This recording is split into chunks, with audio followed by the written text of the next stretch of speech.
چل کرو۔ نان مسلم آپ سے زیادہ چل کر رہے ہیں، وہ اتنا چل کر رہے ہیں ماں بہن کا لحاظ نہیں رکھتے۔ ایک ریسرچ کے مطابق امریکہ میں 98% لڑکیاں میٹرک لیول پر زنا کرتی ہیں، انڈیا میں 18% لڑکیاں میٹرک لیول پر زنا کرتی ہیں۔ وہاں ہر بندہ ڈپریشن کا شکار ہے۔ جب بندہ 15 سال کا بچہ یہ سب کچھ دیکھ لے، اب وہ کہے گا یار زندگی کا مقصد ہی ختم ہو گیا۔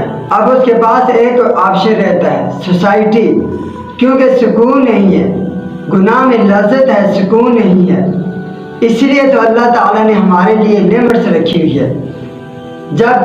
جس چیز کی جب ضرورت ہو اس کے مطابق اللہ تعالیٰ نے وہ چیز رکھی ہوئی ہے۔ نکاح کرو، نکاح کرو، نہیں تو روزے رکھو، صبر کرو۔ اگر انسان شادی سے پہلے یہ سب کچھ مزے لے لے تو شادی کے بعد کیا کرے گا؟